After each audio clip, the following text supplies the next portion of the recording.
Look, it's fairly obvious you're clueless on defense in Madden 26, but don't worry, because I just helped this player completely transform his defense in Madden 26, and I'm going to do the same thing for you so long as you follow the 4 tips that I break down in this video. Let's jump right into it. Alright, so the first thing we're going to be talking about is the best coaching adjustments you need to be using on defense here in Madden 26 and why they're so effective. Let me show you.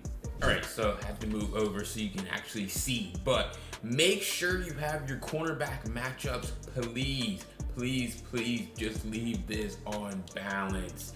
Okay, I'm gonna go ahead and put this on buy overall, and I want to show you guys what's going to happen now.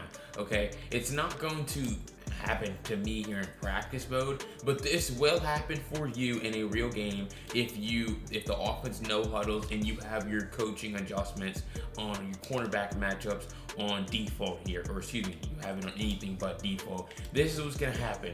Your defenders, let's say you have them on buy overall, they're going to basically try to match up perfectly. Right, he's gonna try to stand over Marvin Harrison because he's the best receiver against the best corner. Just look at this defense, but yet it's just gonna leave your zones exactly like this. They're gonna have them following across the field, boom. So really, this is what your defense, you guys play. I've seen this problem dozens of times in my comment section. This is what's going to happen to your defense when you simply decide to put your one zone coverage with your cornerback matchups on anything besides balanced here, okay? So you're gonna obviously see what happens when you take the snap and it's just a wide open touchdown because your whole defense is misaligned. It's a huge issue, and it's why you need to make sure that those cornerback matchups specifically are unbalanced, okay? But it just doesn't end there. There are other coaching adjustments that are important, so we're going to put this unbalanced. Defense and motion response, you want to have this on default if you're running zone coverage, because again, you don't want your guys following receivers in zone coverage. If you're running man, you can leave it on default. Option keys, so you have conservative and you have aggressive. I like to have mine on conservative here. I want to focus on the quarterback and on the pitch as well. I want to focus on the quarterback so that I can go get the running back with my user. RPO pass key, this isn't really, RPO read key, pass key is the one you want to look at. This is kind of important. It helps you a little bit. You can put it on conservative. It helps against RPOs, but later in the video, we're going to be talking about RPO defense, so stick around there. This isn't really that important. And then here with the curl flats, right? I'll get back to those zone drops in a second, but safety depth on close, width on pinch here. You don't need to touch midpoint. So the key thing here is your zone drops. Let's go ahead and have them call a play right here. They're going to call a mesh concept, right? And I'm going to just call a regular Tampa 2 defense, okay? Right? They're just gonna call mesh, boom, take the snap. As you can obviously see, tight end drag, open enough to throw. That guy's probably not that good, drops the ball, which is kind of disappointing, but I wait a second longer. Now it's wide open on the sideline. Why? Because your zones are dropping way too far back to actually be able to defend that. So you're gonna ask BLT, how do I go about stopping that? Well, you can utilize zone drops here.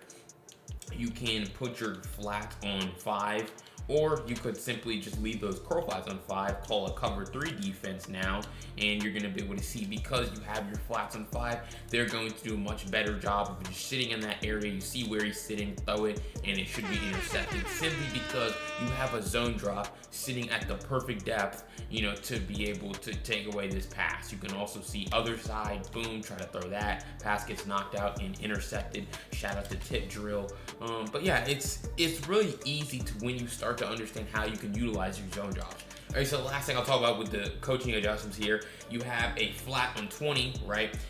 In your coaching adjustments in your zone drops, you go ahead and call a Tampa 2 defense now, and let's just say they have a corner route here, right? They call like a flood concept, right? Corner route. Well, now you can see our deep flat is perfectly sitting on that pass. And of course, he just wants to get absolutely mossed by Marvin Harrison.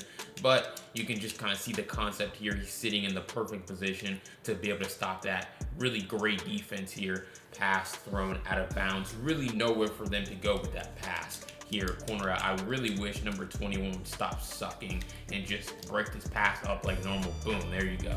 Guys sitting in a perfect position, ready to take it away. And those are the best coaching adjustments you need to be using, and why. All right, so the next tip we're going to be breaking down is going to be switch stick. I talk about it in almost every defensive breakdown, but it's that important. If you're not switch sticking right now, you're going to be trash on defense. Let me explain. All right, so we have our cover 2 defense again right here.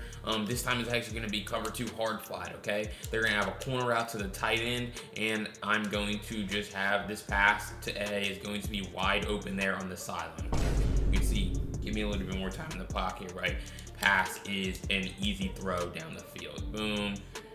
Wait, and I mean, it's open again, right? You just need time in the pocket to set this stuff up. They get time in the pocket. They're going to, be able to throw these passes well. You're going to say, BLT, how do I go about stopping that, right? And let's just say you don't even do anything as far as like your coverage goes.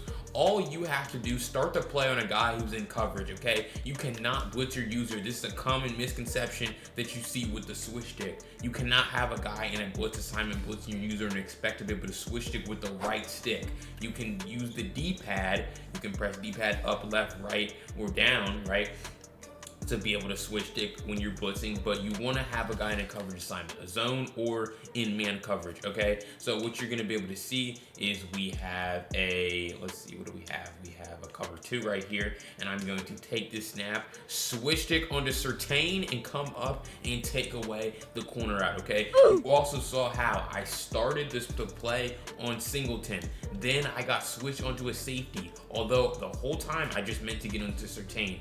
Boom, I get onto the safety, but I quickly realize that and now get back onto Certain so that this safety is now still in a good position to take away McBride throw down the field, okay? And the reason why this works is because once I get onto Certain, I'm able to come up and take away this corner out here. Again, I flick the right stick up to get onto 9, and then I flick it about down maybe to 4 o'clock right here on a clock to then get onto Certain, which certainly allows me to come then run up and take away the corner out. You see how it's necessary. This pass is going to be wide open on the sideline, but I come up, take it away. There's no one else underneath, so I don't really need to worry about anything else with Certain here. So again, using the right stick to switch stick is the best way to go about it. If you happen to get caught onto a blitzer right here, where you blitz your user by accident, you can still press D-pad, and now I'm onto Certain, and now I'm here taking away the corner out, okay? So use the right stick to switch stick in the direction of the player you want to go onto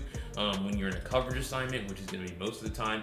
And then if you happen to get caught on a blitzer or a defensive lineman, use that D-pad. But that's how you switch stick and its importance.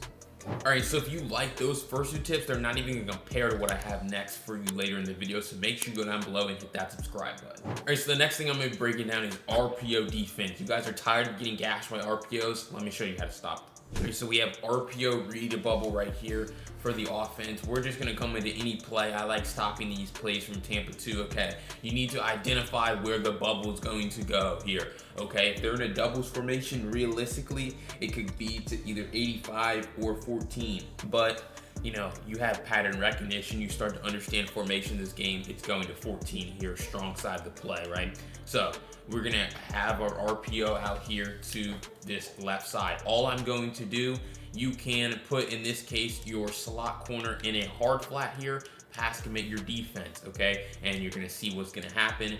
Boom, he's just gonna be sitting in the area. Shout out to the diving picks that are now a thing in this game, right? And so we're able to get our interception, okay? So that's the thing. You really just want to put a guy that's off the ball. You do not want to put this outside corner in a hard flat. Or, I mean, you can, but he's gonna get blocked, and you know that. You need to know that. But once you put this slot corner here, it just makes sense thinking about this. If they call a bubble to this guy, there's no one here to block him, right? If they had another receiver inside, like a trips formation, right?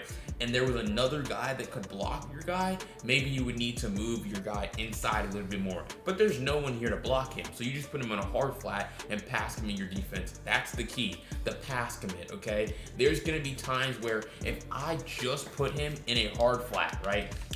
We'll see if it happens here, but there's sometimes where he's still going to be looking in the backfield to defend the run.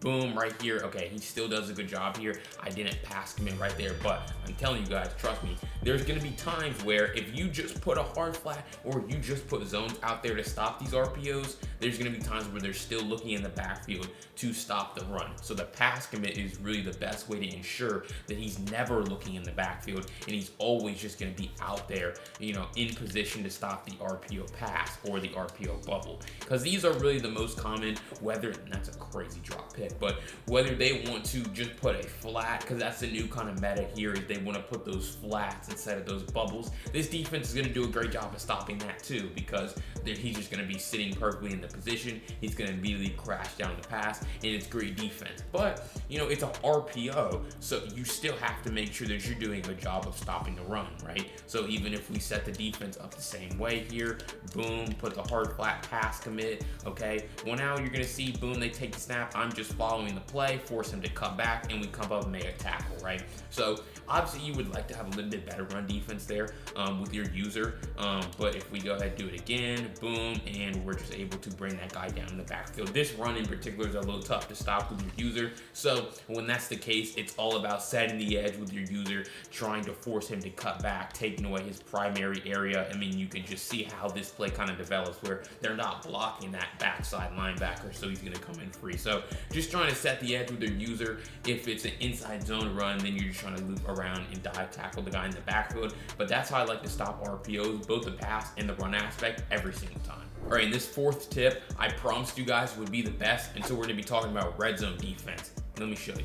All right, so I'm just gonna have the offense in a random play here, but I just want to show you guys how I like to play red zone defense. Now, I'm particularly talking about inside the 10-yard line. You know, once they're backed up a little bit more, 15, 20-yard line, right, they still can run a lot of their same offense, and so you need to run a lot of your same defense. But really, once they get inside this 10, particularly inside the 5-yard line, that's when it gets really tough, okay? You have to make sure that you're, one, stopping RPOs down in the red zone, okay? That is the name of the game right now. I just showed you in the last tip how you can stop those RPOs, but you have to be able to set up RPO defense, be ready for RPOs if the offense decides they want to call them, okay? You cannot just sit here and basically let them spam RPOs and run the ball. Now, I just also, when we showed RPOs, we were also talking about run defense here. And so if they're gonna call a run like this, take the snap, boom, we're sitting right there, and we need to do a better job of actually coming up and making the tackle, because it's very easy and people are going to run to, they're gonna wanna run the ball and they're gonna wanna call RPOs down the red zone. So you have to be ready to stop them. I've talked about stopping the run numerous times in numerous other videos. I'll put a card at the top right if you want to see run defense, or you can just watch some of my shorts. But anyway, here it is. Cover 2 defense is what I like down in the red zone. Why? Because you have Vert Hooks on the field, right? You want to use your singleton here, and you basically want to, with your safeties, you want to be a little aggressive. You're not really worried about giving up streaks. So I would probably man up McBride right here, and then I would take this safety and maybe man up Marvin Harrison. Just makes sense, right? So now this is our defense. Those guys, and then I like to always play the sticks down in the red zone, so that those guys are really sitting at the goal line. And then you're really good to go. Boom, you take the snap. I mean, I'm not gonna throw anything, but you see, you still have to have a good user over the middle, because there's really not a lot of people in the middle if you take those safeties out of their deep halves. So you have to do a good job of guarding over the middle with your user, but you see when I do that, no one's open. Boom, we're sitting perfectly on this. Marvin Harrison runs out of the back of the end zone. Those other guys out there are guarded perfectly. No one's open, okay? And so that's really all it is down in the red zone. So again, I don't know what play they're gonna call, but I'm always ready to stop the run. So I'm always standing right here.